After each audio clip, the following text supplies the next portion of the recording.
Proximity warning. Proximity warning. Spatial fold. Imminent. 4, 3, 2, 1. Folding.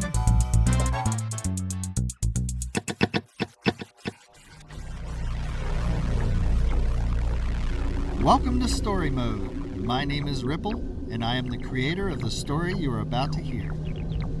Please read the description for video and story details. And without further ado, let's get on with it, shall we? Space Captain Jasper, Chapter 1, Just a Bad Day. Slipping in and out of consciousness, Jazz had thought for sure he was dead. Figures. I died on a damn milk run. Through blurry vision, he could see the distant stars spinning, slowly, drifting. His view screen blown completely out, jagged glass hanging in the corners reminding him of where it used to be. His eyes sticky, with blood pouring from the 2-inch gash in his forehead. From the prior implosion of the Satplex glass in the departure bay. Black again. Just silence. And the thumping of his beating heart. Erratic and barely there, but beating nonetheless. Light again, as his eyes cracked open once more. The red light on his warning sensors crying out for his attention. As he finally opened his blood-crusted, sticky eyes and began to focus, the pain hit him. It hit him hard. From all over his body, he could feel it. He didn't know what still worked and what didn't. Arms, legs, nothing seemed to respond. Not even his lips, as he tried to command Rose to give him a stem injection. Rose. Injection. Stem. Rose. Stem. Jazz repeated, but nothing left his mouth. He could swear he said it. He so needed the stem.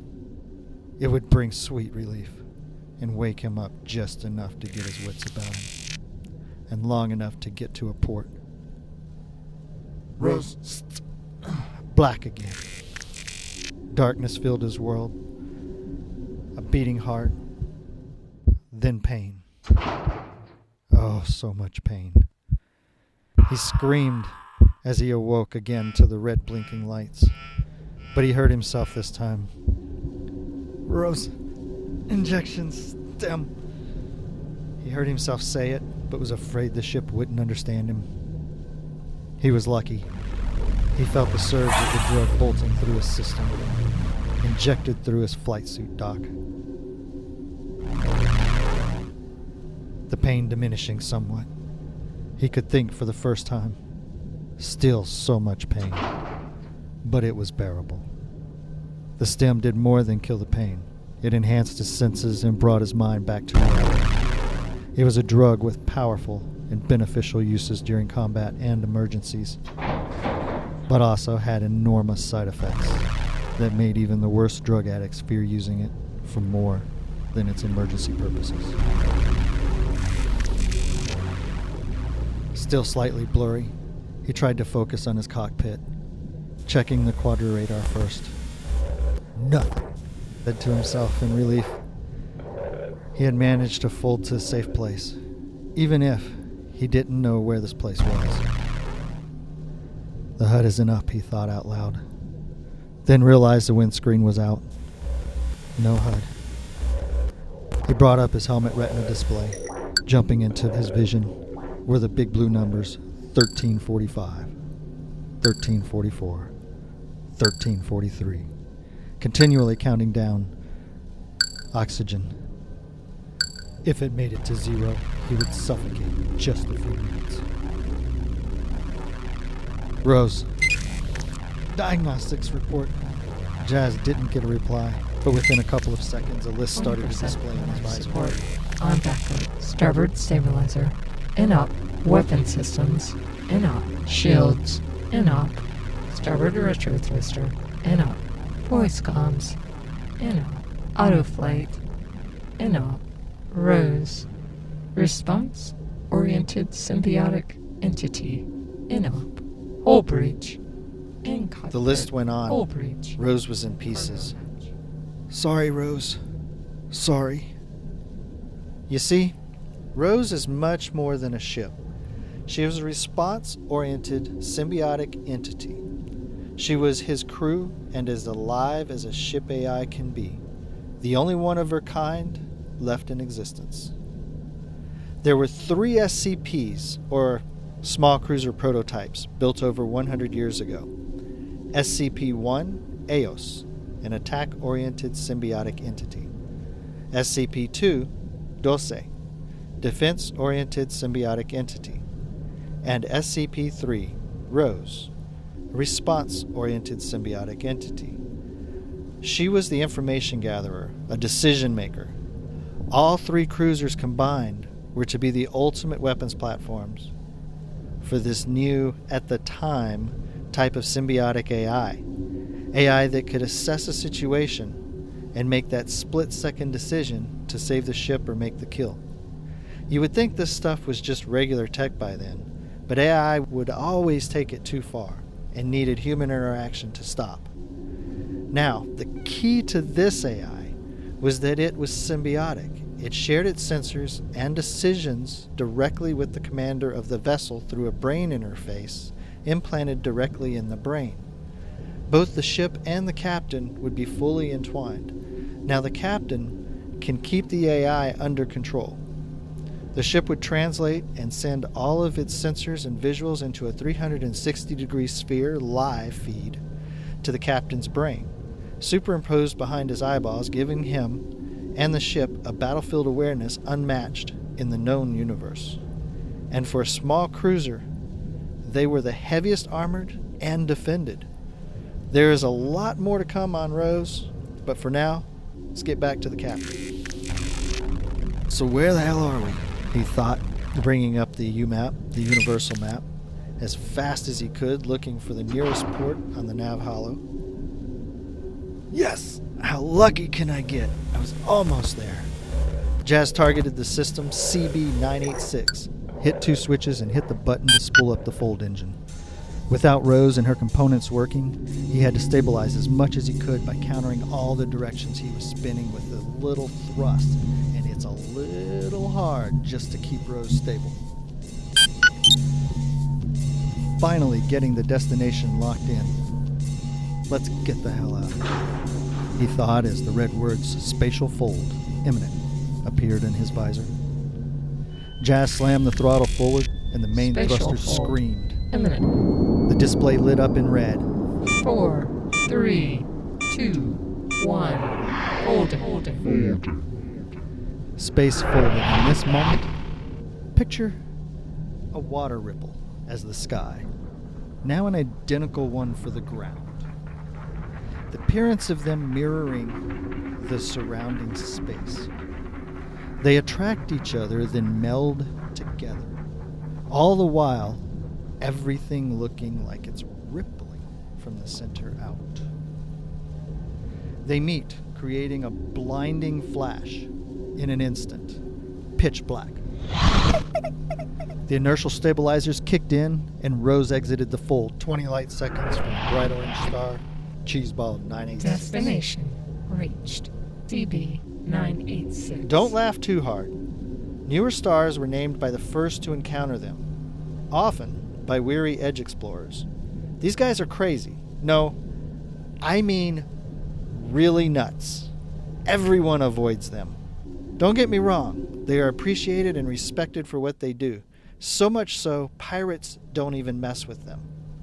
To stay out forever on the edge, grinding planets, documentation of planet resources, and plotting safe fold locations, typically a crew of 5 and usually returning with less. Yes, these guys are freaking nuts, and thus leads to very badly named stars. Jazz instantly felt the immense heat and extreme blinding light without the view screen. He was lucky. The suit automatically reacted to the light by darkening the visor shade, or he would literally Warning. be flying blind. Radiation exposure. Folding space is not safe, nor is it exact. Pilots encounter a limited amount of time to react as the ship usually exits the fold flying directly into the star or a large enough planet. Oxygen at 9:30, 9:29, 9:28. Continually counting down, seemingly 9:27. faster than reality. 9:26. I should have gotten that damn emergency oxygen tank. Jazz pulled the stick back to bring the ship over to the star and banked to starboard, grunting as the pain was so intense. Can't move my legs, he thought. I'm going to have a hard time maneuvering into the docking bay. Without being able to use his legs to adjust the ship's yaw, he won't be able to make the easy adjustments maneuvering. With the main HUD out, Jazz cannot see the approach vectors. He has to eyeball it. And it's not easy doing it traveling at local cruise speed. Microjumping has its advantages. You can almost pinpoint it. But he watched his distance drop on the indicator from 2,000 light seconds to 1,200 to 800 light seconds, and his oxygen from 8 minutes to 5 minutes. He throttled back Rose, slowing incrementally until he was at what felt like a complete stop. In actuality, still traveling insanely fast. Barely keeping himself together, he saw her. There she is, the Sovereign Lady. You never looked so good, Jazz said to himself, pulling the throttle back, slowly decreasing his speed as he approached the Titan. Oxygen at 4:23, 4:22, 4:21, 4. Lady Sov, this is the Rose. Mayday, mayday. Declaring an emergency. No oxygen. What seemed like an eternity passed before the response came. 5 seconds later. Rose, docking control. We have you on the quad. Emergency acknowledged. You are to land in Bay 8 on pad 36. Emergency protocols are being implemented at this time. This channel is open for your approach. Any deviation into oncoming traffic or ship safety concerns may result in your extraction. Good luck and Godspeed, Captain. Jazz didn't feel like responding. He just concentrated all of his energy on keeping his ship stabilized and on the approach vector into the docking bay. 2 minutes. Oxygen low. I need to focus. 2 minutes left. It's such a pain in the ass without my thrusters. Ah! Jazz cried out as he tried to move his legs to adjust yaw on the approach. Habits. He thought to himself, trying to make a mental note not to do it again. I'm gonna have to just use the basic maneuvering thrusters, and I only have 5 left.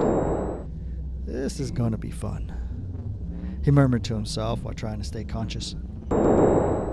With the Sovereign Guard on his wing, Jazz rolled Rose into a horizontal lineup position with the eye, the force-fielded entrance to the level. It's kind of like a bubble looking thing, that's what we call the eye, and it's a round entrance. A little wobbly on the approach due to the malfunctioning thrusters, Jazz is able to keep Rose semi-lined up. 1 minute. Oxygen depletion in 1 minute. Performing a circus routine on the controls Proximity to keep her warning. flying halfway straight. 10 meters. Now only 10 meters to 9 the eye's breach. meters. 8 meters. meters. 7 meters. 6 A new alarm went off. meters. Then the retina hollow flashed and listed. Thruster malfunction. Forward port thruster firing. Rose lurched vertically, Impact. slamming the front Impact. quarter of the ship Impact. against the upper wall Impact. of the iris. Jazz could not believe his horrible luck, nor the amount of pain radiating up his spine from the force of the impact. The ship lodged just on the edge of the iris, meters from oxygen. In the corner of his eye, he saw the hollow start a list. Oxygen depleted. What he saw from the other Oxygen corner of his depleted. eyes were the Sovereign Guard moving into firing and grappling position. He's not sure which one they're going to use. Rose, docking control. This is your only warning. If you or your ship endangers the lady in any way, you may be cleared from the ship. Gasping air that was no longer there to be got, Jazz manually killed the undercarriage thrusters. This is going to be a bad landing. With blurry vision beginning to black out and his lungs burning, he popped the upper thrusters and jammed the throttle forward, driving him through the eye and off the edge of the iris. Passing through the force field, his flight suit detected the oxygen and retracted the face shield, allowing the visor to filter the oxygen. Satplex glass, parts, and anything else not tied down just dropped, crashing to the deck, the instant gravity sucking him into his flight seat. Oh, the pain of that gravity just hitting you so fast. It's blinding. Catching his breath, that was close. He felt so lucky. Docking bays are filled with oxygen. Well, most of the time. He had been in some with the force field down. In that instance, the inside of the bay is exactly like the outside. Some of the older stations are so badly maintained that the fields don't hold, or they only last long enough to help deter an attack. Certainly not long enough to generate oxygen inside the massive docking bay area. Adjusting the throttle to keep from shooting across the docking bay, unable to feel anything anymore, flipping the manual thruster off and on, to keep him up in the higher gravity docking bay. 36 displayed in his holo directly in front, with direction indicators directing the ship to the pad. On the edge of consciousness, he scanned the massive docking area, making sure docking control had cleared his track. He saw ships lifting off, a Yulby Type 3, to the right, and a junker cargo hovering over the docking pad just in front of the pad's tower. They were waiting for him to clear their departure line. There was plenty of space. They were just being safe. The docking areas are almost reminiscent of a giant parking garage, only with the addition of pads all around. No matter which way you look, up, down, left, or right, there are loading cranes and storage bins, ships of many types, docking pads in 4 sizes, each with its own docking control tower. Blast shields stand just below the tower's view. Class 1, 2, 3, 4 pads, depending on which size ship you have. Except in this case. An emergency landing requires a Class 4 pad, the largest, regardless of ship size. Saw safety. Bigger pad, easier landing. Hanging in the center of the bay, all the way in the back, is a triple-layer control tower, the main docking control for the bay. Each bay is equipped with one. New pilots have a habit of forgetting about it when assigned to a pad in proximity. When they take off, some will forget to look directly above them, and they slam the roof of their ship into it before the impact warning goes off. For this reason, there are usually reinforced armor plates on both control and ships, and some pilots' heads. Rose, Tower 36. I have you. With the ship barely able to fly, much less fly straight, he guided Rose toward pad 36, the best he could manage. Glad it's a large pad. Without the thrusters, this is going to be rough. Jazz grunted, seemingly speaking to Rose, adjusting the vertical thrusters as little as possible. On, off, on, off. The ship dropping on every off, reaching over the throttle with his pinky, then tapping the switch to extend the gear. The relief of hearing the gear extended was evident on his face. Rose, this is 36. Approach acceptable. Bring her in. Without being able to counter the thrust and the gravity, the gear and the pad are the only thing stopping the ship from crashing and crushing its hull into the Lady Sov's deck. Jazz thought if he could keep it slow enough, the gear should be able to handle it without crumpling or becoming one with the composite landing pad. Jazz, using the last of his energy to guide Rose to just 2 to 3 meters above the pad, a little catawampy and awkward, he fired the upper thrusters, flipped off for the last time. The ship dropped like a rock, and with a loud, muffled, jarring slam, the gear was slow up the crushing weight of the aging but rugged SCP-3, small cruiser prototype, without becoming one with the pad. Instantly, the magnetic docking and alignment capture system grabbed the hull and locked her down with a loud metallic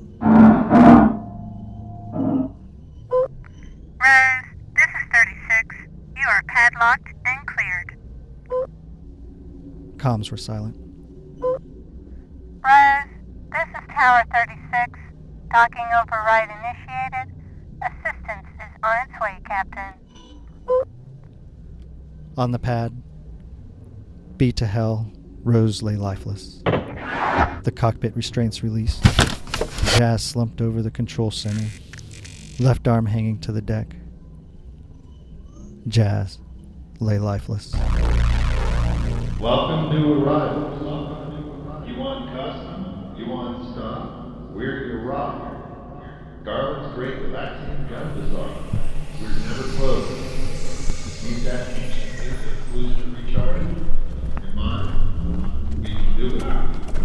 We are the That thing and get your paramount over here to help me move this power back.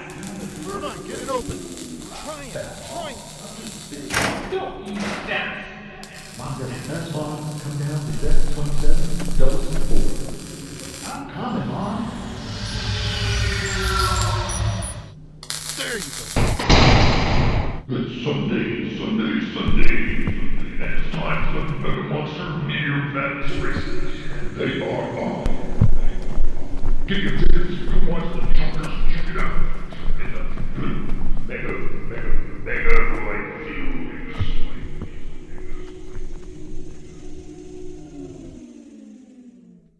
Thank you guys for listening. That was the first chapter of Space Captain Jazz Jasper.